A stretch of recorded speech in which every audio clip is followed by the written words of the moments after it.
you wouldn't think, someone outside looking in, what difference does it make? I shot a big buck. From inside the deer world, the opportunities it opens up for you. Yeah, I mean, a 200-inch non-typical is next level. A 200-inch typical, especially if it's a net stratospheric next level. Because one hand, you can count how many of those have been killed. Yeah, I think there's less than 10 net 200 typicals, and like 3 or 4 of them are from Ohio. Yeah. All right, guys. Welcome to the Deer Shop Podcast, presented by Siman Brothers Outdoors and the Leaky John Boat Company.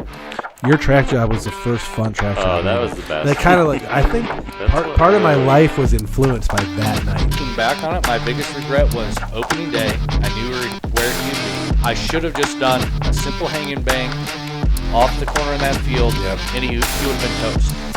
But I didn't. That was our first public land deer hunting trip, and it went extremely well.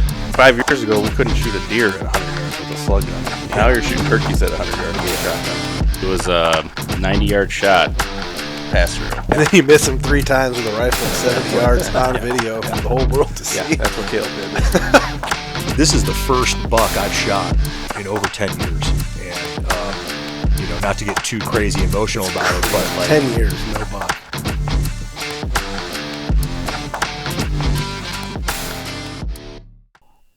All right, guys. Deer Shop Podcast, episode 60. We're on 60. Yeah, we're on 60. We've kind of found a format that has started to work for us. We've been getting a lot of traction lately, and it kind of is a intro, open up, talk about some recent stuff, what's going on with our hunting, maybe some hunting news, information locally, that kind of thing, 10, 15 minutes of a little bit of like a bullshit session, and then kind of getting into our topic after that. So that's what we're going to do today. We're going to discuss our last couple podcasts a little bit, maybe a little bit about football. We want to have a discussion about 200-inch deer history, some of that stuff, because it's just been kind of fresh if you're on the podcast circuit right now. And then we're actually going to talk a little bit towards the end. This is one of Isaac's ideas. Yep. We're going to finish it up with a little bit of a hunting and cinema, movies and deer hunting, and kind of a discussion about that. Maybe some inaccuracy, some stuff we like, some movies we recommend you watching, some movies we recommend not watching. And we actually have a couple different homeworks for the audience this week. One of them only really pertains to YouTube. So if you're listening in your car, you're not going to be able to see what's on the bar right now. But homework number 1, just to start off, if you're watching on YouTube and you're from the Midwest, first person to comment on what that is wins something. I'm not sure what. We haven't decided yet. But if you know what those are, leave a comment on the video and do it quickly. This will be Monday at 6 p.m. It'll be released. So if you're listening to the podcast, you can actually go to the YouTube video tonight.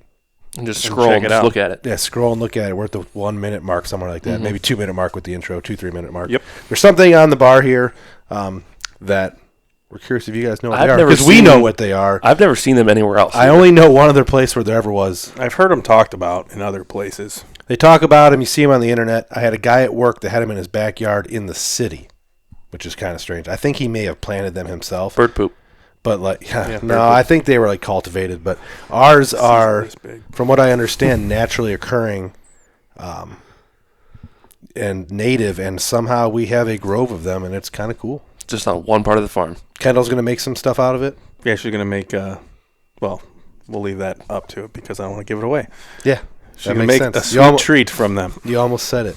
Yeah. The last 2 weeks, our podcast premiere dates, Monday morning, 5:30 a.m., have been the most listened to premiere dates of the entire podcast. So as we're gaining more episodes, we're gaining more traction, which we appreciate that very much so.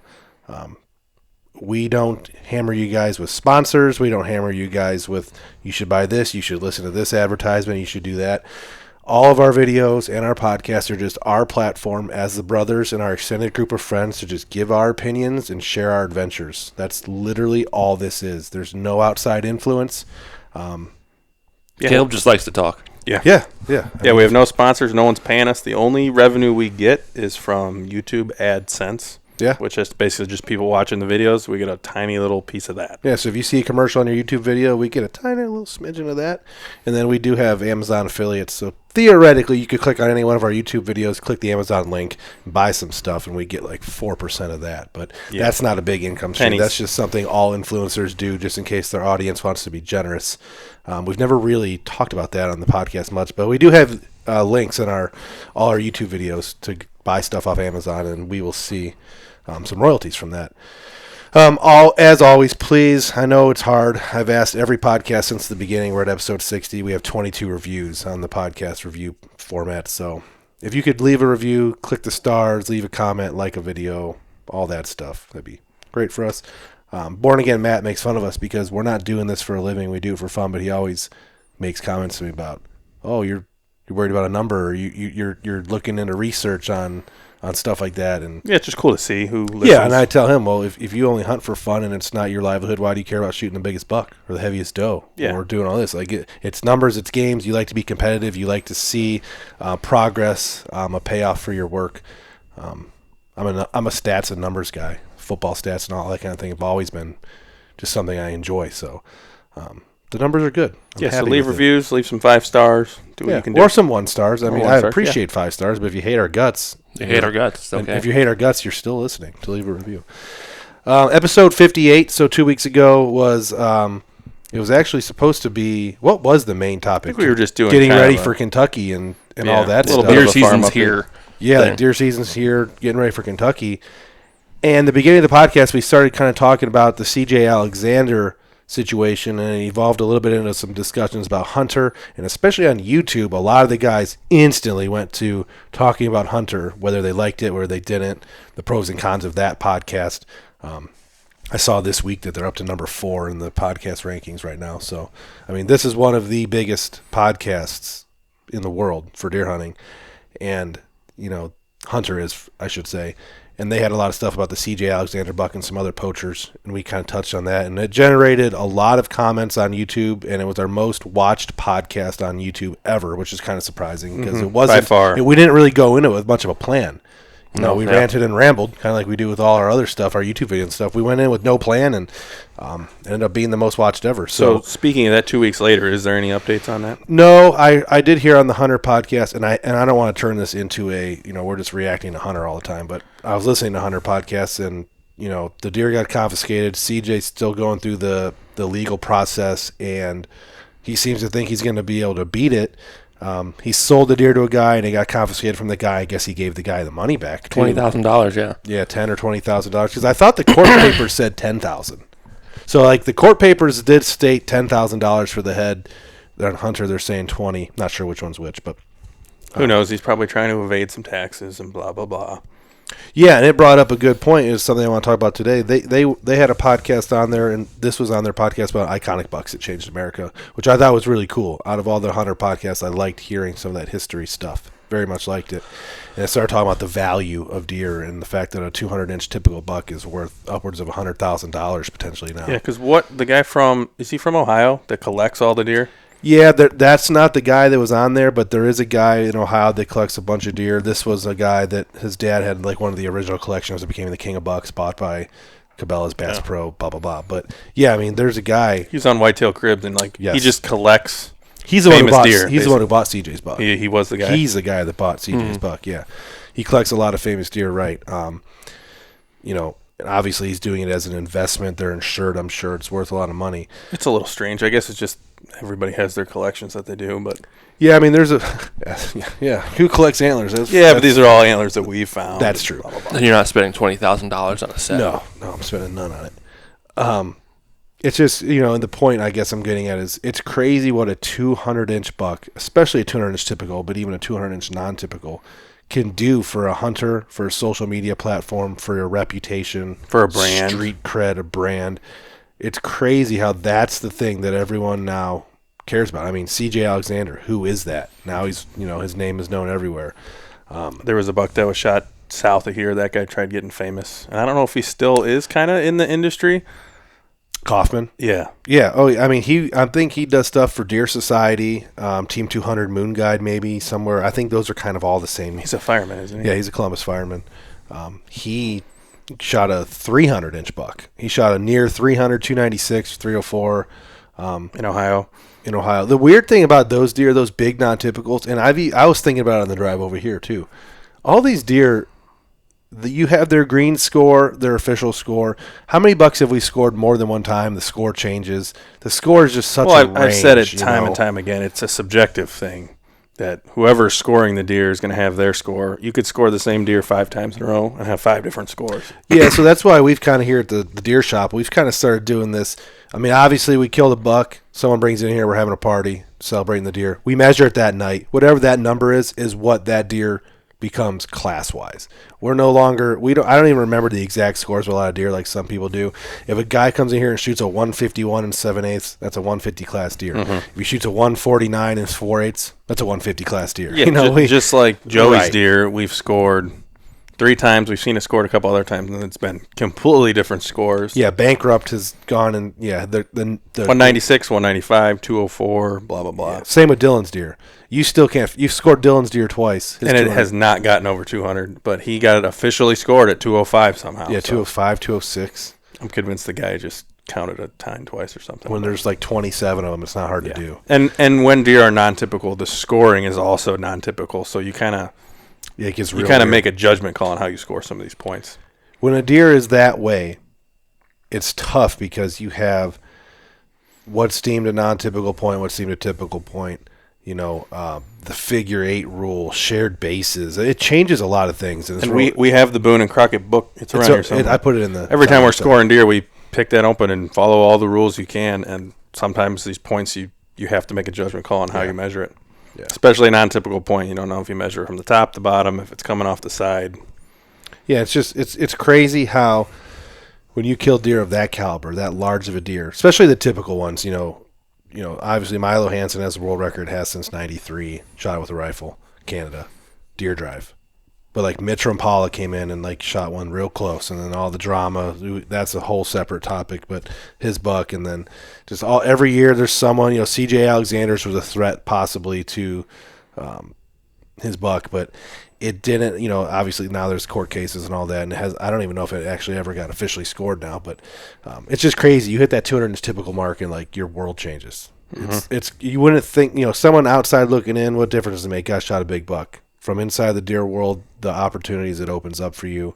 Yeah, I mean, a 200-inch non-typical is next level. A 200-inch typical, especially if it's a net stratospheric next level. Because one hand you can count how many of those have been killed. Yeah, I think there's less than 10 net 200 typicals, and like 3 or 4 of them are from Ohio. Yeah, Iowa doesn't have one. I don't believe. There's states that don't. There's states known for their big bucks that don't have them.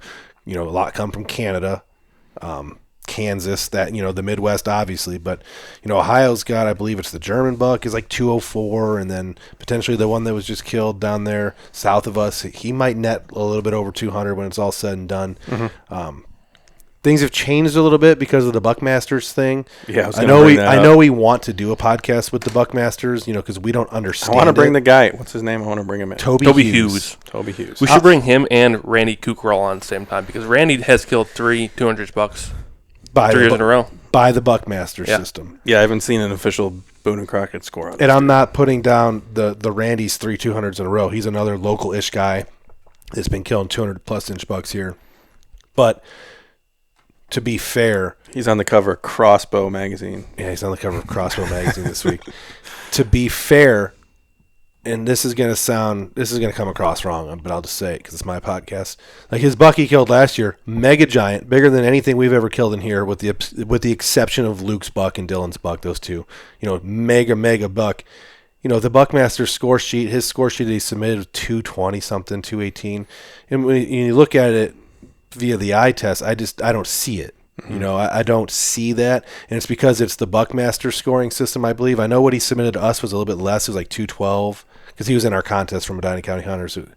2-something what he submitted was less than the Buckmaster score of like 220 plus. It was like 10 inches less. And I don't so we just don't understand. I've read the rules. I've read. They tell us Buckmasters is the gross Boone and Crockett score. with and without the inside spread, because it's fucking weird. Buckmaster doesn't count spreads, but every score they give has the spread included. Well, in because they don't want to say this deer was 180, they want to say it was 200. Right. So they add this. They do add the spread. But I see pictures of guys holding bucks. I'm not saying I'm an expert scorer, but I've been in this game 20 years. We have the Boone and Crockett book. We've scored. I've been there and helped tape 100 deer or more. A guy's holding up a buck that's clearly 140 inches and the BTR is 187. It's just not possible. Yeah, so I want to ask Toby how that's possible. Yeah. Hook, who was 156, they would be holding him up going 175. Yeah, so where do you gain all those inches? Are you giving mass measurements all the way out? Like, do you gain extra mass measurements if it's a 10 point? I mean, I just don't understand. Or are they just rounding close, saying this deer's bigger than it is just because? But how can you round close for like an official rule book thing that pays money and does, you know what I mean? Like, I don't know. We don't understand it. It's getting me fired up, and I kind of like it, because this is the morning recording. But yeah, we want to talk to him about it. Yeah, I would love to get him on. I don't know if he'll do podcasts where he'll take. I don't want to call it criticism, but like we're gonna be like, we'll see. I'll print out all those pictures we see on the internet. Yeah. Like, how the fuck is that deer 170, dude? It's smaller than the buck on the wall. And obviously, we'll ask him before we have him in here. We're not just gonna corner him. Yeah, like, hey. Tell me how you get the deer to score so much. Let's hear it. We don't want to just berate you. We want to hear your side of the story, but like, let's hear it. But I know a lot. So there's a divided course of hunters in this country of the ones that actually care about scoring their deer, which is a small subset. There's a lot of guys who don't care, or they'll just throw a random tape measure on it. But of the guys who do care about scoring their deer, you got your Pope and Youngers, your Boone and Crocketters. And now you have the Buckmasters. And you even of that segment of guys, you have the guys that care about net and the guys that only care about gross, because we're a gross score kind of person. And then now you have Buckmasters. And Buckmasters, to me, this area was not a big, heavy Buckmaster scoring kind of area until recently, because now it kind of is. But to me, guys would get mad about their net deductions on Pope and Young. They shoot a buck, they get it measured. Yeah, it's a 164 gross Pope and Young. Net 137, 131, you got 25 inches of deductions because it's a 6x5 with a drop tine. Mm-hmm. And they're like, well, that's bullshit. It doesn't make the book. What about a non-typical? Well, no, it doesn't net 185 as a non-typical or whatever. And non-typical scoring is its own beast, which I really don't like either. The net non-typical scoring is so bizarre. So they get mad. And then they go to Buckmasters, who scores it as 186, and they give them a sticker that says this is the largest buck killed with a 72% let-off bow in this county in the history of the world, and you get a trophy. And it happens all the time because, we see it on social media. And the guys love it. And we're sitting here like, well, what's the deer score gross-wise? Why is Buckmasters 20 inches bigger? Mm-hmm. Pull that picture out. Yeah. Oh, yeah. Mark, you're going to get mentioned on the podcast for the first time in forever. Like Mark last year, he killed his 217 7/8 inch buck. It's a 102-inch deer. It's not even 102 inches. It's probably, I think he scored it like 106. So this 106-inch Boone and Crockett gross actually scores 217 Buckmasters. It's fucking weird. But, yeah, I don't know. Anyways. And you always tell because it's the orange writing. Yep. Toby Hughes makes his post on all the stuff. Toby, we'd love to have you on. So I just want you to explain to us how these deer, because I got a bunch of deer you can score if it's going to add 20 inches. Yeah, no doubt. It'd be awesome. So, yeah, that's our talk about big deer. There was just a little bit of Western news. There was a potential new world record shot in Colorado. Typical mule deer, which obviously we don't talk about that a lot on the podcast, but it is news. It's big on our YouTube channel. A lot of Western viewers on our YouTube channel. So it's a velvet typical mule deer shot in Colorado. I didn't look up the hunter's name or anything, but it's 238 6/8 is what it scored. Green scored, so they have to wait the official. Yeah. What, 60 days? I always give. It might be different with velvet. I'm not sure. So you said there's a new record. So is that for Boone and Crockett or Pope and Young? Potential new Boone and Crockett typical velvet. So do you remember one of the all-time great YouTube videos, which is going to be a podcast we do in the future, like our favorite YouTube videos? But the Cody and Kelsey. Canadian, Alberta. He shot a 300-plus inch non-typical velvet mule deer on video, and he elected not to have the velvet strip so he could never have it measured for the book. Is there a new category now where he might be able to get that in there? So I believe it might be a Pope and Young category now. He shot it, but there was a giant typical shot in Colorado in 2018. There's a pretty cool video about it. It was also 238, and they made a new category for velvet deer after that one was killed. So I wonder if Cody will be able to get his I'm not sure. I'm not sure how it works. His videos are incredible if you guys like big deer. If you want to watch big deer getting killed, Cody and Kelsey. He used to be one of Jim Shockey's cameraman, went off on his own, has a big outfitting service in Alberta. I think it's Alberta. One of the, it's down from the mountains in Canada. Yeah, it's flatland. Giant swampy, cornfields and swampy cornfields and stuff. But they kill massive mule deer. 200-300-inch bucks on video, 180-inch whitetails and stuff. I mean, often. It's pretty wild. Yeah. Pretty well. He learned from Jim Shockey. Now, I don't think he learned from Jim Shockey. He just worked with him. I know they're buddies. Both Canadians. Yeah, killing monsters. It's a different world up there, and I think they have big whitetails as well. Yeah, I mean that's a place that's. Yeah, I always wanted to hunt. I always wanted to kill a nice big velvet.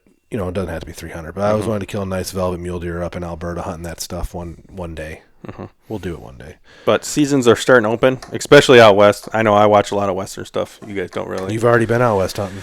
Already went out west hunting, already back, tail between my legs, missed an elk, blah, blah, blah. We'll talk about that. We kind of have talked about that a little bit, but that'll be a full podcast later. Yeah, and we'll have a full video on it next year. Yeah. But Montana opened last week. Jay's buddy, Andy, shot a mule deer and an elk 2 days in a row. Damn. Nice 4x4 and a nice 5x5 elk. Jay should go out there with him. Yeah, Jay's getting ready to go out in the beginning of October, I believe. Okay. He's going mule deer hunting. Cool. But yeah, lots of deer dying out west. Not a lot of deer dying in Kentucky that we're noticing. No, I mean it's funny. That's kind of my next thing to talk about. We had our hunting camp, first whitetail hunting camp of the year last weekend. We podcasted down there with Born Again. That podcast did well. It's all about our Kentucky trip. It's funny because they had record-breaking cool temperatures. We still had green beans, both us and Born Again, and lots of other social media guys that we know, influencers and stuff. When it came to YouTube conditions, channels, you couldn't ask for anything better. That might have been that actually might have hurt. No, I'm not saying it hurt us, but we had red moon, green beans, record cool temperatures, and not a lot of people killed. I am not seeing a ton of there obviously are some bucks that were killed in Kentucky last weekend, but I'm not seeing a lot of the big social media guys that usually kill something or have camps down there. So a lot of people weren't successful. We've had a lot of those things around here when we go scouting deer. We're like, oh, it's finally in the 50s. We're going to see a bunch of deer in the bean fields, and there's nothing. But when there's 90 degrees, you see them all out there in the bean fields. So maybe that has something to do with their early feeding patterns and stuff like that. Yeah, we're not experts on what the deer do in the end of August, early September as far as a hunting standpoint. Here in Ohio, we just drive around glass beans at that time. We always we got a month until the season opens. So it's funny because your guys' strategy in Kentucky was exactly what we think would work here. Yeah. Hang a stand on a green bean field, shoot a deer. Yeah. Well, we actually never even hunted from a stand. Ethan did one saddle hunt, but because of the wind, we never were able to hunt the stands that were hung for the fields, which kind of sucked. And I know that the blind contributed to me not killing that big buck we had an encounter with, but I don't think there was any way around it to film practically and not utilize those blinds, especially like with that, two people. Yeah, I mean, we did what we could for what we had. And I was able to have a good encounter, and we'll leave it at that. We got stands hung down there and moved around. We also found a corn pile 200 yards away. Yeah. We talked. Actually, that wasn't in the podcast, was it? I don't think it was. So we podcasted before we did our big scout, and we finished it up with, we're going to wake up tomorrow morning, maybe hunt, do a big scout, head home. You did not. We didn't hunt. Ethan hunted that evening, and it was a terrible hunt, right? Yeah, I mean. Yeah, what were you doing? I was walking around. Yeah, spotting, stalking whitetail, and it just did not work. No, that doesn't work. No. So we scouted after we recorded our podcast last weekend, and we did find a corn pile, a fresh corn pile with some Big and J and a Tacticam slammed in on a pole in the ground. Next to a nice perfect food plot. That would have been a nice place to sit. Yeah, typical Ohio shit going on in Kentucky. Yeah, maybe it was an Ohio guy. And it's weird because we had permission to be on the farm. We're not quite sure how many other people had permission. There was kind of like one guy that we knew had other permission because we ran into him and talked to him, and Ethan has a relationship with him. Is there other people that have permission that might just the landowner had forgotten about or hadn't been there for a couple of years, that kind of thing? Maybe. Or was there just a guy trespassing out here because the 80-year-old man with a stroke can't get to that side of the river ever? Yeah, but and vet it, you know what I mean? Like, it's a piece of land that they can get into and not even worry about ever getting caught. Old school type stuff. Yeah. So we don't know how much that affected our immediate deer movement. Someone coming in and throwing in bait a couple of days before season, pulling some deer off the corn. It makes sense. Or feel off the beans. It does make sense a little bit, but we still had a great hunt. I had a good encounter. You saw lots of bucks. Had a good time. We did have a good time. It was nice weather. I wish the Packers wouldn't have lost. I wish the internet would have went out during the game I was watching, and I wish Aaron Rodgers, Jordan Love would have hurt his knee. But other than that, it was a great trip. And you guys were planning on going back down for early season, but it doesn't look like that's going to happen. Yeah, I was going to call off work on Saturday, take a demand day Saturday, and we're going to go back down hunt Saturday night, Sunday morning, if the conditions were good for it. At first, it was calling for heavy rain, so we're like, fuck it, we're not going. They canceled the rain for the most part. High temps, high humidity, 80s, upper 80s degrees. It'd be interesting to see what cameras show. Yeah, I mean, I don't, people are going to say, well, do you like to hunt or do you like to work and stay home? And I like to hunt, but 5-6 hours away, drive. You got to pick your battles. 6 hour drive to sleep in a tent in the 80 degrees and hunt, twice. Yeah, got to pick your battles. We'll see how that goes. We got two cameras down there still on scrapes, 2 on bean edges. The bean edges have been kind of slow, to be honest with you. Scrapes have been at night, one shooter during the day, but we'll kind of see how that goes. And besides that, you're thinking about early muzzleloader? Yeah, in October they have a muzzleloader. Is it a week, season. a weekend? Weekend. Just one a weekend muzzleloader. It's the weekend after our apple butter, and I will be off, so we can figure that out. That'll kind of even the playing fields too. And a lot of times those beans are still good in early October. I know they're turned. They're starting to turn already, yeah. But the deer will be out there feeding, and they'll be looking for acorns, and they'll still be in the area. We can hunt the mornings on that from the barn, far away, muzzleloader, and then in the afternoon we can sneak in. That kind of thing. I could take a 200-yard shot. He cannot. He can't see. I don't know. I mean, I've hit plenty of targets at 200 yards in front of you, Isaac. I shoot just fine. But you missed a deer last year. Yeah, we all missed deer. How's that elk? How's that elk you shot between his legs at 10 yards with a bow? I know I can't see. I mean, what do you want from me? You're going to make fun of me for missing with a rifle, and you miss a broadside elk who weighs 500 pounds with your bow. Yes. Twice in a row. 2 years. 2 years in a row. Yeah, it happens. Anyways. It happens. I want to hammer a little bit before we move on to the movie stuff, and we can kind of get into that hunting and cinema part, our last section of the bullshit here. I've been listening, like you said, we've been listening to a lot of Hunter because it's one of the bigger podcasts. Jared from Hunter, the younger guy. I believe Jared is the younger guy. It was shocking to me, 2 podcasts in a row I've listened, that he's made some statements that are just hard for me to resonate with. Statement 1 on the Cody DeEquestrio podcast, which is pretty cool. He didn't know XOP was still a company. And to be a hunting social media influencer at the height of the game, to not know that the biggest tree stand company in America is not still a thing. I'm not saying I'm a fan of either or this and that. It's just funny to me how he didn't know XOP was still a thing, or he was just lying on camera to hang out with Cody. Well, and that's kind of, to me, that's especially when he's having the owner of Lone Wolf. Yeah, especially when he's having that guy on his podcast, and obviously he's very entrenched in the XOP. They are sponsored by Lone Wolf and work with them hand in hand, which is fine. To not know the competition exists and to make a comment like that, to me, it was just silly. What kind of are you that far? How ingrained into the hunting community are you actually? It's just like a sportscaster not knowing a famous football player, right? Exactly. Because when you're a podcaster talking about hunting, you're basically a sportscaster for hunting. And we listen and pick these things apart way more than they do. You know what I mean? Like, if you're hosting it, making the content, you probably aren't as diehard about some of the stuff as the audience is that's consuming it. Yeah, that's definitely true. And actually it plays into the part that we're going to talk about, the second part of this podcast, talk about hunting and cinema. There's all these left-wing Democrat non-gun people who make movies with shoot 'em up all the time. It's kind of they'll say one thing or do one thing on the air, but their true feelings or their true knowledge of something might not be the same. And I don't think Jared's ever going to listen to this podcast anyway, so it doesn't matter. But it struck me funny that he would say, "So XOP still a company?" So you're kind of comparing. Does Chevy still make trucks, Jared? Because you drive a Dodge. You're comparing him to Hollywood a little bit because he is a quote-unquote expert about the industry, but then doesn't know the simple thing. Yeah, it was strange to me. On the same token, this one was even more strange to me. It kind of bothered me. He didn't know anything about the hole in the horn buck. I mean, he lives in Western Pennsylvania, has a farm, he hunts in Ohio, social media influencer, and he didn't know what the hole in the horn buck was in his backyard. Have you heard of Joe Montana? Have you it's so strange that you wouldn't know the most famous deer of all time.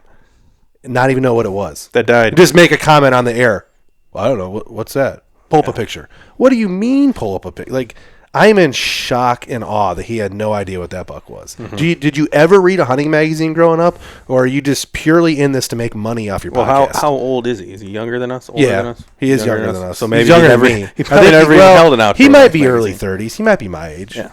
But he talks about watching like TV on Turner Classic, TNT, whatever, all that. It's like, just never hearing about the hole in the horn buck to me is just wild. And I'm sure there's audience members right now who are like Googling it. Like, but I'm sure of all things, podcast, like, what's the hole in the horn buck? I'm sure of all things in Outdoor Life magazine, that picture of the hole in the horn buck mounted. Yeah, with the black background was probably the most posted picture in hunting magazines. I had that magazine. It's in every episode. It's in every. I pinned that magazine to the wall of my room as a kid. Right next to the boobs. Yeah, right next to girls, topless women. Like, there was a buck killed 40 miles from here that is the most famous, biggest deer of all time. A deer that was killed before food plots, before cell cameras, before supplemental feeding, before any of this. A wild deer in the woods of Ohio that scored 3. The actual initial green score was like 340 something. Ended up scoring 330. 328 and change. He had a hole completely through his antlers. Net non-typical 328 change. I mean, that's wild. It was killed by a train, correct? Or found dead on a train track? Found dead next to the train tracks, supposedly with a hole through his antler from the fence. Also, some people say they drilled a hole in the antler in order to hang it on the wall properly because it was so heavy on one side. Yeah. And then they also have speculation that someone was shooting at it with 22 back in the 50s or 40s and 50s because deer hunting wasn't a thing and it was illegal and people used do they even know the small caliber game. Do they know the exact year it was found, or wasn't it like hanging up in somebody's garage? It was hanging up in like a club, like a sporting club or like almost like an Eagles or like an Eagles type VFW type, some type of club. I don't know exactly what it was. Canadian club, I think it was called the Canadian Club. It was just hanging up in this bar, kind of like we have deer at the VFW in town, old smoke covered nasty deer hanging up in town. This one just happened to be the biggest deer of all time. Yeah, the biggest deer fucking ever. Now, since then in the 80s, the Missouri Monarch outscored it, which I don't think it does, but we'll have our opinions on that. But, yeah, I mean. Yeah, it's just wild to me that someone didn't know what that deer was.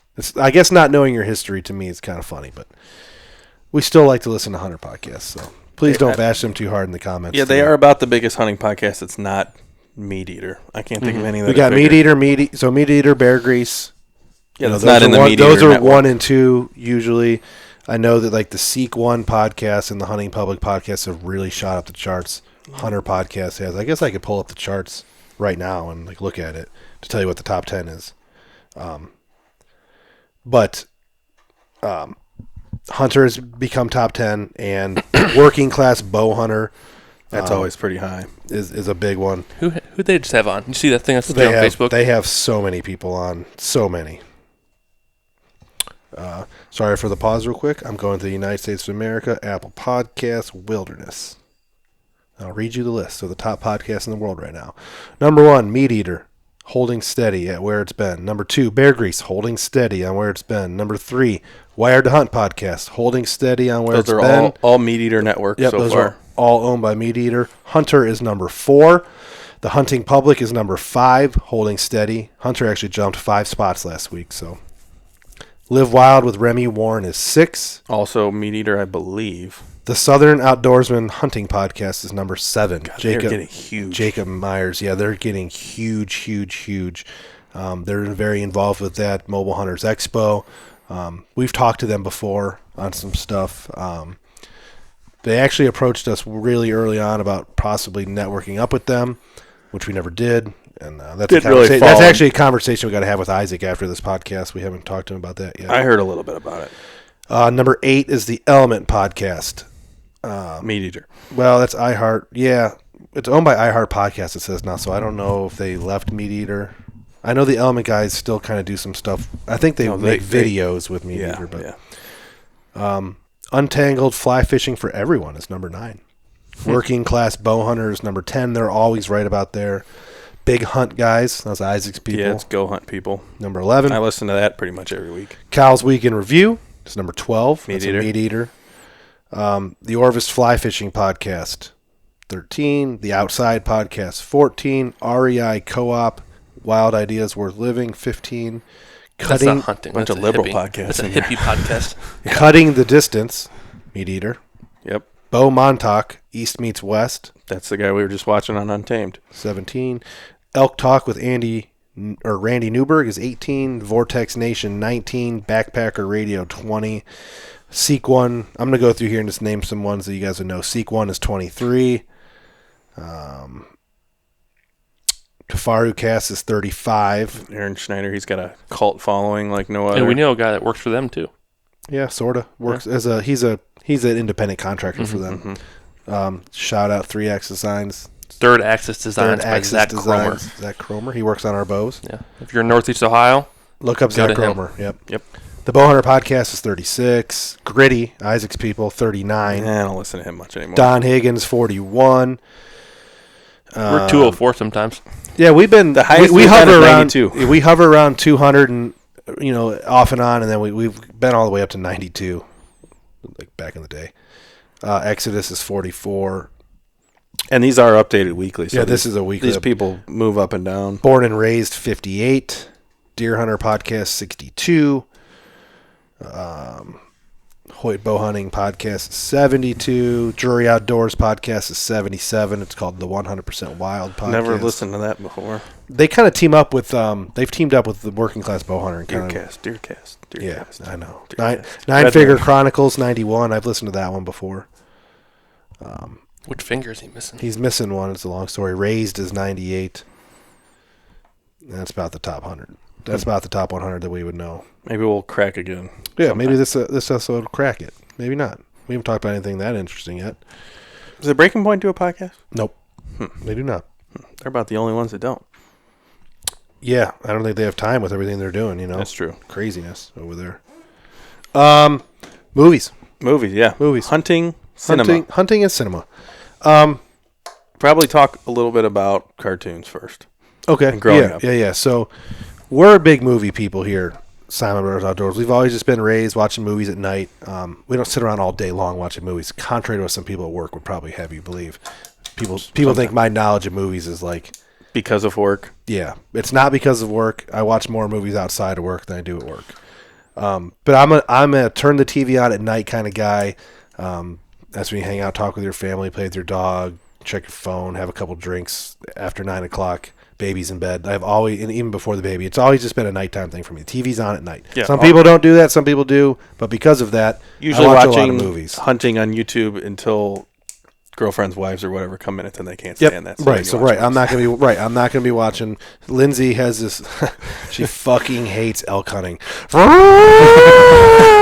She can't stand that sound. So I don't watch a lot of hunting at night when Yeah, I watch hunting YouTube videos in the morning and then movies at night. Yep. So, that being said, a lot of people, and us included, you are raised with the Disney movie thing, and I know recently Kathleen Kennedy and the way Disney's gone extremely woke. Disney is kind of in the negative favor with a lot of country type people like ourselves. But growing up, Disney movies were a big thing.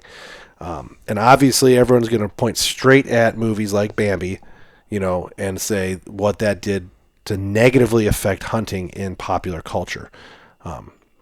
While they are not wrong, it probably did negatively affect hunting in pop culture, and which was probably the goal of Walt Disney making Bambi at that point in time. I mean, there was probably starting to be, even though this was the 30s and 40s, there was a shift to where trophy hunting, in Ohio you couldn't even hunt deer in the 40s because we had decimated the population. So there was a shift towards conservation, and part of that propaganda was to make movies where children didn't want to go out and just kill everything. Yeah. So Bambi's the number one obvious example, but then you have movies like Snow White, which came before it, that the hunter was a bad guy tasked with going out and killing this teenage girl and tearing her heart out, but he killed a pig instead. They portray him in a negative light in that movie, and that, the wildlife was our friends, helpful, etc. The Fox and the Hound. Yeah, past Bambi, going more into the 50s and 60s, you have the Fox and the Hound, which was a little bit better for the hunter. Because in the end, they kind of shed light on the hunter. Well, in the end, it's proven that they're friends and nature won that, obviously. Yeah. The big bear that looks like or it's shaped or colored like a black bear, but obviously a grizzly bear with body shape in the wilds of, I believe, West Virginia or Pennsylvania, where that movie takes place, comes in and like scares the hunter off so that the hunter no longer wants to kill animals, per the story. Then there was some bigger recent movies. What's the one with the bear? Brother Bear, I think it's called. Yeah, Brother Bear was anti-hunting. Open Season. Open Season, obviously was anti-hunting. Murdew. Who's Murdew? What? The Brave. Brave with Mordew. That one wasn't really geared towards hunting, but yeah, there was some aspects of archery and the bear being bad type of thing. Obviously those movies. There's not a lot of kids movies out there that put hunting in a great light. There are some funny cartoons that were made prior to the 50s. Disney shorts and stuff where they kind of make fun of the American sportsman back when sportsman was every. Well, yeah, I guess that's Looney Tunes, but yeah, Elmer Fudd. Back when that was part of culture and hunting was a normal thing, they had to make fun of it a little bit here and there. I bet you there's a lot of people using the term FUD nowadays that have no idea what it actually means. Yeah, I mean, we use because a lot of hunters are called FUDs, but they probably never watched old Looney Tunes and stuff to see Elmer Fudd. Right. Him and his double-barrel shotguns and all that running around. I loved those cartoons as a kid. But yeah, Disney, that's what they did to kind of push the narrative for hunting movies. And then, there's a very, very large gap between mainstream Hollywood and even like Bollywood and lower budget independent filmmaking and actual hunting and people that live in a hunting set community. There's a lot of misinformation. There's a lot of, negative portrayal or non-true portrayal of hunters, or just blatantly terrible portrayal of, just terribly unrealistic, terribly whatever's going on. Right. If you want to watch a good movie that deals with deer hunting and hunters, and a lot of people that are going to listen to this podcast are already going to know it, have seen it, and if they're involved with us at all, we've forced them down their throats to watch it at some point. Is you got to watch Jeff Daniels' Escanaba in the Moonlight. Yes. It's a movie about Yooper culture, Upper Peninsula, Michigan, a deer camp, family deer camp. It obviously has a wacky portrayal, especially towards the end, of hunting and that kind of culture. But the beginning of the movie, the first half, and just the way it resonates and the things they talk about are just spot on accurate. A great representation of what deer camp life is like. It's like the first 20 minutes of that movie is like epic. 20 to 30 minutes. And then it gets bizarre. Yeah, the first 20 to 30 minutes of the movie, all the way up until the moment the Jimmer shows up, are just perfect. Well, you got to give a couple hunting minutes camp. A couple minutes of the Jimmer. Yeah, but just the local culture, the local beers they're drinking, the way they're set up, the way the camp's set up. It was all accurate and perfect. The Jimmer shows up, things start getting a little wacky, still fun. Then the game warden shows up. Then the game warden shows up overnight, and the aliens come out. Yeah, it goes into another aspect of Upper Peninsula culture. Yeah, of sightings. Yeah, UFOs, and UFO abductions and stuff like that. Which at some point we'll probably talk about that, but we're talking about the hunting today. Yeah, I mean we're gonna have that must be a big thing up there because you watched Fargo. Thing on Fargo. Yeah. UFOs and blah blah blah. It's just those big wide open spaces, lights in the sky, and people disappearing and stuff was a thing, I guess. Yeah, it's a big part of Michigan. But Escanaba in the Moonlight's a movie you got to watch. We watch it every year. We're going to have a party here for the opening day of deer season on that Friday night. 2 weeks from tomorrow. Open podcast night here. I know that there's a bunch of listeners who are going to be invited or got an invite to the VIP party here. And we're going to do a cool podcast for that. We're going to screen Escanaba after that's all done. So as soon as we're done wrapped up with the podcast, evening's winding down, we're going to put Escanaba on the TV. It's a tradition we've done. There are years we forgot to do it or just haven't had the time to do it, but the last couple years we've made it a thing to make sure we watch Escanaba before the Ohio hunting opener. And we kind of have a little gathering because we celebrate deer season. It's a thing for us. And early season, so we can get blackout drunk on Friday night and not have to worry about hunting in the morning. Because my wife scheduled a dog school class at like 11 a.m. that Saturday. Woof is right, but I'll make it there. The second movie I want to bring up right off the rip. Not a hunting movie. Yeah, it's not a hunting movie. There's hunting scenes, and it has to deal with... This movie hits it home pretty quick with us, pretty close. the movie Wild America. It was made 97, I believe. It's about Fort Worth, Arkansas, and three brothers, hardworking family. Loosely based on a true story. Yeah, loosely based on the Marty Stouffer Wild America videos that you watch as a kid on PBS and Saturday morning TV. But the movie Wild America is a dramatization reenactment of their childhood. It takes place in 67 or 69. Basically about the three brothers going off and filming wildlife. Started off filming home videos. Yeah, they started off filming home videos like we did, had a video camera just fucking around their farm, local stuff, filmed some hunting around their farm, local stuff. Then they got a professional grade movie camera back before a lot of people were doing nature type documentaries, so they went on the road for a summer and for a fall just to, tackle the Wild West and film bears and wolves. And it was the 60s, so it's not a lot of documented stuff out west either, though, too. Yeah, it was before it was before cameras were making crazy Western documentation. Planet Earth didn't exist. Richard Attenborough wasn't there. Nat Geo, none of that stuff was. So they truly went into the wild and figured it out. And in real life, Marty Stouffer was a wildlife filmmaker. Who was the person that they celebrized back then? I don't know if it was Robert Redford or who. They wanted Robert Redford, and he's also listed on here in my list of things to talk about, to narrate their documentary. Yeah. In real life, he actually did afterwards. I've never been able to find a copy of it, but somewhere on public television, there was a documentary that Robert Redford narrated that they made. This is a great movie, great music. It's kind of cheesy. Jonathan Taylor Thomas. It's a family. Yeah, Scott Bairstow, Devin Sawa, a bunch of teenage actors at the time. It's got the 90s quirky music comedy stuff. But it's very good.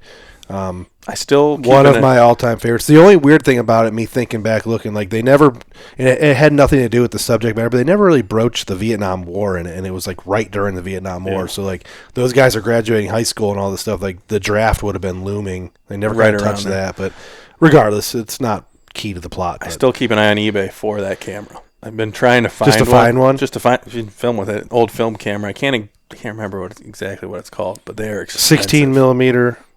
Yeah, cinema style. I want to find an old podcast mic too. We gotta start keeping an eye out for some things that would be cool to add to the shop here. But those two movies are our go-to wild movies. The Wild America movie has a lot to do with outdoor culture, driving around, filming in the national park type of thing, filming these animals that are rare.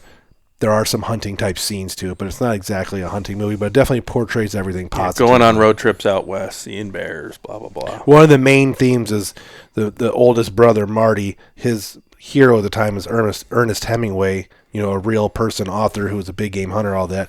And the conflict he has in the movie was, do you think Ernest Hemingway, they call him Ernie Bob in the movie, if he had a camera instead of a rifle, would he have filmed him or instead of killing him? And that's kind of the play on it. Mm-hmm. They decided to film instead of hunt, even though they were hunters and there's a bow hunting scene and all this. Those are our two go-tos. And you brought up, we might as well just continue on down that line. Robert Redford, the Jeremiah Johnson movie is more of a Western, obviously, but lots of hunting outdoor themes. It's Trapper. He's, a mountain man in the 1840s, I believe, pre-Civil War. Yeah. Is it pre-Civil War? Yeah, because I think it's after the Spanish-American War. So 1840, 1850, 1860, pre-Civil War times. Which is also loosely based on a real story. Liver Eaton Johnson. Yeah. Great movie. I'm sure a lot of the older people that listen to our podcast well, of course I've seen Jeremiah Johnson. Who hasn't? But the younger people, go watch it. Yeah, go watch Jeremiah Johnson. It's long. It's got a prologue in the middle. The movie starts the I don't know what the official terms is, but there's a musical intro where you wait, and then half the movie, and then another movie. It's basically a pause. People go to the bathroom and stuff. Pretty much. I think it's where they changed the film in the movie theater. Yeah, yes. Right. That's what it was for back in the 70s. I think it was made in 72. If you watch it on the new 4K TVs with everything, Blu-ray, whatever, download it on Amazon Prime, it doesn't look like it was made in the 70s. No, it looks digitally remastered it. It looks good. It's the quintessential mountain man Western, that culture movie. There's a bunch of other movies like that one. Mountain Man, that kind of thing. That was a famous one, but so John Wayne has some movies of that kind of stuff. True Grit, blah blah blah. More of non-cowboy culture out west, differentiating from cowboy stuff. But this was the number one of that type of movie. My favorite. Well, there's a couple really good quotes to that movie, but I think my favorite is either Elk don't know how many legs a horse has. That's number one. Skin that, Pilgrim. Number two. It's good rabbit. Yeah, you cook good rabbit, Pilgrim. But yeah, that's Bear Claw's character in the movie. It's just a great movie. So those are three you definitely got to check out. While we're talking about Jeremiah Johnson, Dancing with Wolves, we didn't talk about that pre-podcast, but that's kind of a mountain man hunting Western. More Native American culture. War, that's 20 years later. Everyone's probably seen Dances with Wolves. But there's buffalo hunting, there's deer hunting, there's a bunch of stuff in there. Dances with Wolves is a great movie. I very much like it. It's obviously, Kevin Costner, Academy Award winning, all that. And it's more about the plight of Native Americans versus the white man soldiers coming in. And that's a good example of realistic things, gun hunting, all that in that movie. Yep. They don't do too much Hollywooding in that movie. Nope. Speaking of Hollywooding, there's a movie, if you would search deer hunting movies, it would pop up first. The first movie that would ever pop up on your Google search for hunting movies would be The Deer Hunter. Robert De Niro, tons of good actors in that movie. Walken, the guy who died after only making 5 movies, every single one was nominated for an Academy Award. He plays the dumb brother in Godfather, Fredo. I can't remember his name, John something. Yeah. It won the Academy Award, I think, that year for Best Picture, bunch of awards. It is called The Deer Hunter. It's called The Deer Hunter, 1970s. It's a very good story. I think the story is potentially the story that's there is greatness. It's about a small town group of people at that time working the steel mills in Pennsylvania. Coal country, steel mill, that whole thing. They are from unnamed. In the movie, there's probably a name for whatever town. It might even be Pittsburgh they're living in, but they're living in this town. They've been friends their whole lives. One is getting ready to get married. The rest are going to Vietnam. There's a lot of stuff happening in their lives. It's late 60s, early 70s. I think it's late 60s. So they decide, one thing that they like to do as a group of friends, they have a cabin. They love to go deer hunting. So they take this big deer hunting trip prior to going, it's prior to the wedding, right? It might actually be after the wedding. I can't remember. It's like the bachelor party or something. Yeah, I think the bachelor party for the wedding was they go on this hunting trip. They come back, get married, then, they all leave for Vietnam. Lots of shit happens in Vietnam. Some guys come back, some guys don't. They try to go on a hunting trip. Robert De Niro's character goes on a hunting trip coming back from Vietnam by himself, and it's not the same, and he lets the deer go. I say deer because the big controversy with this movie is it takes place in Pennsylvania, filmed in Ohio, Pennsylvania, and Washington State. For some reason, I'm assuming because of how close it is to Hollywood and blah, blah, blah. I don't know if they show a single whitetail deer in the movie. They show blacktails and elk. And red stag. And they show a red stag getting killed. And is it a red stag or an elk? I can't remember. They show elk and red stag. I think the one that dies in the movie is a red stag. It's funny because your average viewer isn't going to know that Pennsylvania doesn't have elk, blacktail, and red stag. But historically, they did have elk. They did have elk. And they have elk now. They don't have mountains that are 14,000 feet high above the snow line. So that movie fails a little bit in that regard. From the hunting community looks at that movie and says, oh my God, that's just so inaccurate. But I understand what they were trying to do with the movie and the budgetary stuff. It probably would have been easier for them to film a whitetail deer in the woods of Pennsylvania if they really had some subject matter experts help them with it. But they wanted the epic mountain scenes going off to the mountains. Yeah. And they did a good job of portraying the Brotherhood of Deer Camp and all that. There's always there's a famous scene where the guy forgets his boots and the one guy won't give him his boots because he's like, you come unprepared. You're not ready for this kind of lifestyle, and why would I help you? Et cetera, et cetera. And it's a good movie, but there's a lot of holes in it from the deer hunter in cinema, perspective. But it shed some light on the good things about deer hunting and the bad things about deer hunting. And yeah. There's a very good hunting scene in the beginning of the movie, plot-wise, in another Academy Award-winning great movie, No Country for Old Men, Coen Brothers. The Coen Brothers do a good job of showing smaller town, smaller Appalachia, Western Minnesota culture. They do a good job of showing the everyman in all their movies, like Fargo and No Country for Old Men, stuff like that. And in the No Country for Old Men, the beginning scene, he's hunting antelope out in the desert, and it's a pretty accurate representation of what it's like to hunt antelope out in the desert. And then he stumbles across the gunshot, the money, and the drug deal, and the whole story goes from there. But It's a pretty good opening scene portraying deer hunting or antelope hunting, but hunting in general. There's one scene, it's from the movie Hunter Killer, that bothers me so bad. It's the opening scene of Hunter Killer, which is big Gerald Butler film. U.S. Navy submarine. He's hunting elk. It looks like the tundra. It's like caribou country? Yeah, like caribou country. He's like over a lake. There's an elk on the other side. He's getting ready to draw back his bow. He's clearly like 150 yards away, about to shoot this elk. And then that's when the movie starts. Yeah, helicopter comes in. Yeah. We're here to pick you up, sir. Yeah. And anytime there's a movie where there's bad CGI of a deer, Grown-Ups 2? Is it Grown-Ups 2? There's been the a Adam lot Sandler of movie over with the Salma years. Hayek, and they're in the house, and this buck runs through the house like underwear on his antlers and shit. Yeah, there's been some bad movies over the years of just CGI and deer that ruined the movie for me. I can see the CGI deer, but I can't remember the movie right now. Oh, what movie was that? It's usually, so these are usually portrayed in like war movies like American Sniper, or anytime there's a sniper movie, the opening scene is always someone deer hunting. Yeah. I like the opening scene of, what is the movie? Enemy at the Gates. I think they're wolf hunting. Yes. But like. Yes.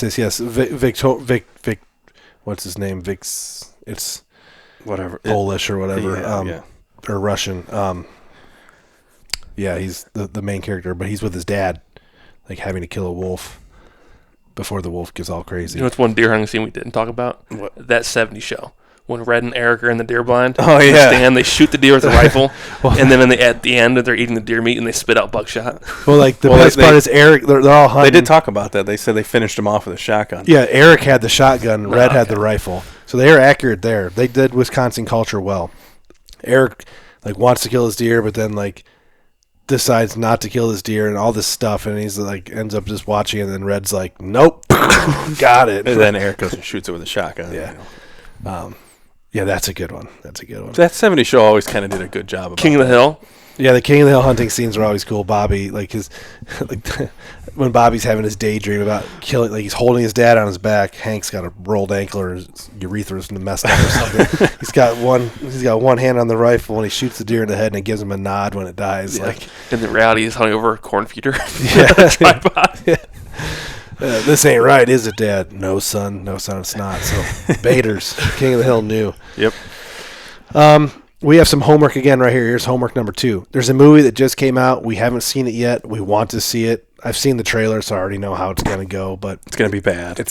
But it'll be worth watching. It's called Deer Camp 86. It's about a murder mystery horror movie. I don't know if it's ghosts, Bigfoot, or crazy deer zombie shit.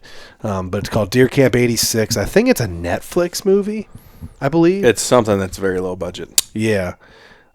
So watch that movie if you guys get a chance. We're going to watch it. Maybe we'll comment on the beginning of the next podcast of what we thought about it. Deer Camp 86. There's this movie called The Hunted. It's about a bow hunter going to his lease or this farm he has permission on and hunting this farm. It's pretty accurate from a hunting perspective, and weird stuff starts happening with him and his trail cameras, and odd things are happening, and there ends up being sometimes I haven't seen it. Supernatural force that stalks him and gives him grief. Can you tell that's actually made by hunters, or more so than some of the Hollywood big budget movies? It's definitely more made by someone who knew what they were doing with trail cameras and all that. A lot of these bigger budget movies. It's a lower budget movie, but it's not terrible. I'll say it's not terrible. I want to say a lot of these mid-budget movies that portray hunters, it's usually the European movies, like the British movies, where they're trying to show an American hunter, but they just don't know how American hunters are. Quite. There's a bunch of them they're usually the lower budget horror movies, kind of they're filmed in. There must be a big culture in England about making these movies, because they always have the Game of Thrones actors and stuff. Nikolai. Yeah, I've seen that. You know what movie I'm talking about? I know what you're talking about. Yeah, and then there's one with William Dafoe. Same thing. There's one with Pulp Fiction. Shoots Marvin in the head. Not Samuel L. Jackson, the other guy. Oh, Die Hard guy. No, Grease guy. Oh, John Travolta. There's one with John Travolta in it as well. It's just very interesting. I just watched a movie. They're made by British studios. Is what there was a movie, and actually I can't remember what it's called. I should remember this. There was a movie that just came out where a girl Her dad actually abducts the mom, moves him out to the I watched that. Yeah, and then they live in a cabin. She doesn't realize her dad had abducted her mom 10 years prior. Yeah. I can't remember what it's called either. But there's some hunting scenes from that actually make a little sense. It brings in wind direction and stuff. And that movie was pretty decent. Yeah. I wish I could remember what it's called too. Wind River too. I forgot about Wind River. That's a hunting movie. Yeah, Wind River has some hunting scenes in it. So does the Yellowstone. Speaking of Sheridan, Yellowstone's got some hunting type scenes. More so trout fishing out there in Montana, which was really accurately portrayed in the show. But yeah, Wind River has some hunting stuff in it. I can still see this CGI deer in my head, and I can't remember what movie it's from. There's nothing better than the animatronic moose in Wild America. Yeah, I think it's a donkey with a moose costume on. Yeah. Seriously. It's not CGI, it's some practical effect of a moose. But it's got a horse face. Yeah. You could tell it's a horse wearing a costume. So if you watch some plastic antlers or some shit. Yeah, funny. It's just funny. I'm sure we're also... Yeah, if we're leaving anything out, share it in the comments. We'll check it out, watch it. Yeah, we'll figure out what it is that I'm missing hunting in cinema. I know there was this movie. It was a comedy, something about the 23-point buck. It was on Netflix. I watched one time. We're still waiting for an accurate representation of hunting in a good movie, high budget. It's kind of hard. Yeah, it's hard to find. Not a lot. And on a TV show, something that's actually accurate. There's been some pretty decent, Game of Thrones, The House of the Dragon. I think it's season 1. They go on that red stag hunt. That's pretty decent. Besides the fact that it's that CGI red stag's a little rough too. But yeah, $100 million an episode, and right? That's the CGI. So the CGI is just still not there. It's not. But yeah, I mean that's our discussion of hunting in cinema, modern cinema, and older cinema. Obviously, there's some stuff that was probably made 40s, 50s, 60s that we're leaving out that we hadn't seen that's probably pretty accurate. You still have movies this is going to bring up some memories. You got movies like Shiloh and stuff that are about small culture. There's the one where Jennifer Lawrence won her Academy Award, Winter's Bone. Winter's Bone is a Appalachian America movie that portrays squirrel hunting and some things like that just for food. Old school John Wayne movies. Yeah. What's the one with the turkey shoot? Is that a John Wayne Sergeant movie? York. Yeah. Where he licks the front sight and he goes, turkey lifts his head up. It's pretty bad because in that movie they probably shot a real turkey. 100%. Yeah, because that's what, 30s, 40s, 50s. Yeah, 100%. Yeah. That's funny. But yeah, I think that's all we really got for this week. Yeah, we're rolling about an hour, so we rolled it out. Coming up in the future, we have a... Hold on. Coming up in the future, we have a planned podcast about scent lock, deer scent, hunting the wind, that kind of thing. That one's planned. We have the open podcast night coming up pretty soon. Me and Ethan are trying to go back to Kentucky here soon to get a hunt in one of these days. Even if it's just a one night, one morning deal, we want to get in there and try to do that. Then deer season's here. Deer season's here. We got a couple more things to do down at the Gore Camp. If I can get down to the Gore's Ohio farm to finish up some stand work and stuff, get some decent cameras, get some cameras rolling there. Cameras. Yeah. Other than that, I mean, we're almost here. We are almost here. We're testing out. Where's that battery box? I'll put it over there. We're testing out a battery box for trail cameras to see if we can get the Wi-Fi? batteries to last longer. Yeah. That's one thing with our Wi-Fi trail cameras. We've noticed that the battery life, if you throw it on video mode or burst mode, it eats the batteries pretty quick, in my opinion. I was able, we used to be able to throw Tacticams out on picture mode, and they'd last a month easy. We'd be able to throw Spartans out with video picture mode, and they would last a while. But these Wi-Fi's, for some reason, they like to eat some batteries.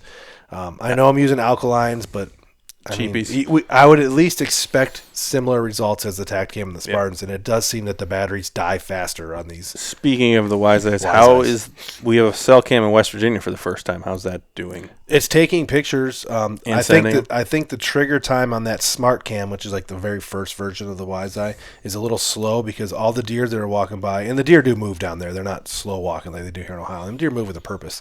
It always seems to catch them right before they're out of frame. We had a lot of asses. Well, just like asses and like half the face. It could be the way our camera's angled, but we did have the big West Virginia buck, the big 9-pointer. He was a 10 last year. He's a 9-pointer this year. It's not the mountain monster, but a large deer from West Virginia. Is it the one you got the sheds to? I don't think so. He has bigger brows. Okay. He is down there. We got him on there like the second day the cameras were down there. So he is still around down there. We got a bobcat.